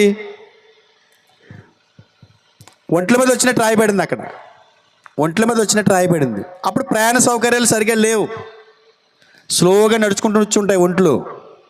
కానీ ఈరోజు యేసుప్రభుని నమ్మమని మేమే మీ ఇళ్ళ దగ్గరకు వచ్చి చెప్తుంటే మా వీధిలోకి రావద్దని ఆపుతున్నారు. ఆ రోజు అది కూడా అడుగుతాడు, ప్రభువా నాకు తెలియదు ప్రభువా అంటానికి కూడా ఉండదు. ఎవరైనా వెళ్ళినప్పుడు, నా గురించి చెప్పడానికి మీరు వెళ్ళినప్పుడు ఎవరైనా ఆపితే కాళ్ళు దుమ్మెలా దులిపి వచ్చామన్నాడు. ఏమన్నాడు? మీ కాళ్ళ ధూళి దులిపి వచ్చాను అన్నాడు. శాపదేశపురాన్ని వచ్చినట్టు రాకపోతే వదిలేయండి, నేను చెప్తాను వాళ్ళ సంగతే. శాపదేశపురాన్ని నా పక్కన నిలబెడతాను. ఎవరు వచ్చారు మా దగ్గరికి అని అడిగారు అనుకో, ఈ మురళి వచ్చాడు, ఈ శ్రీని వచ్చాడు, లేకపోతే ఈ దానియాలు వచ్చాడు, ఈ చిన్న వచ్చాడు, లేకపోతే చెప్తారు కదా. అప్పుడు మా దగ్గరికి ఎవరు రాలేదయ్యా అంటారు. అప్పుడు మా ఊరని చెప్పుకున్నావు చూసావా, నీ ఊర్లో ఉన్న నీ ఇసుకే వచ్చి నిలబడుతుంది అక్కడ సాక్షిగా. సాక్షిగా ఇసుక రూపం ఏర్పడిపోద్దంట, ఇసుకే సాక్ష్యం చెప్పిద్దంట. రోజుని వచ్చారు ప్రభు, వీళ్ళందరూ చెప్పారు ప్రభు నీ గురించి. ఆఫ్టర్ ఆల్ సొలొమోను జ్ఞానమైన వచ్చినటువంటి ఈ శాపదేశపురాన్ని ఎక్కడ, ఆ సొలొమోనుకి జ్ఞానం ఇచ్చిన యేసుక్రీస్తు వారిని గురించి చెప్పడానికి వచ్చినప్పుడు మేము చెప్పిన వినటానికి వెనకాడినటువంటి వీళ్ళు ఎక్కడ అని అనే రోజు ఒకటి ఉంది. ఇంకా చాలా సంగతులు ఉన్నాయండి శాపదేశపురాన్ని గురించి. ఇవాళ ఫస్ట్ రోజు కాబట్టి మీ గురించి నాకు పూర్తి అవగాహన లేదు. నా తీరికి, నా బోధకి తీరికి వ్యతిరేకంగా, అసలు నేను బోధించిన బోధకి ఇప్పుడు వరకు నేను చెప్పిన దానికి సంబంధం లేకుండా మామూలుగా చెప్పాను. అంటే మిమ్మల్ని నేను అతన్ని మొన్న ఇక్కడ కాకరపల్లిలో వాకింగ్ చెప్తుంటే తక్కువ లేచి వెళ్ళిపోయాడు ఒక ఆయన ఫస్ట్ 10 నిమిషాలకే. అంటే ఎంత పవర్ అంటే పరుగు అలా పరిగెత్తుకెళ్ళిపోవాలి. ఎవరు ఉన్నారని భయం వేసింది నాకు. నా కొత్త ప్రాంతం కదా. వింటారండి అంటుంది బావాని. మరలే అంటున్నాడు, అయ్యి బాబోయ్ నెంబర్ 1 అంటున్నాడు. నేను చూడాలి. ఎందుకంటే దేవుడి మాటలు అంతగా రుచించవు. దేవుడి మాటలు చేదుగా ఉంటాయి. దేవుడి మాటలు గాయం చేస్తాయి. దేవుడి మాటలు వినటానికి భయం పుడుతుందండి ఒక్కొక్కసారి. దావీదు గారు అదే అంటాడు, నీ మాటలు నాలో భయాన్ని పుట్టిస్తున్నాయి. ఎవరు ఎక్కడ చూశాడంట వీణా నేను ఈ చేసినవి అన్నీ ఇలా చెప్పాడండి అనిపిస్తుంది. ఎందుకంటే దేవుడు చూస్తున్నాడు కాబట్టి ఆ మాటలు చెప్పిస్తాడు ఆయన. అందు గురించి కొంతమంది గమ్ముని ఈ పక్క నుంచి ఒక ఆయన లేచి వెళ్ళిపోయాడు. చాలా బాధ వేసింది, ఏంటి ఇలా వెళ్ళిపోయాడు ఏంటని. ఇంకొక 10 నిమిషాలు ఎదురు ఈ పక్కన ఇంకొక ఆయన లేచి వెళ్ళిపోయాడు.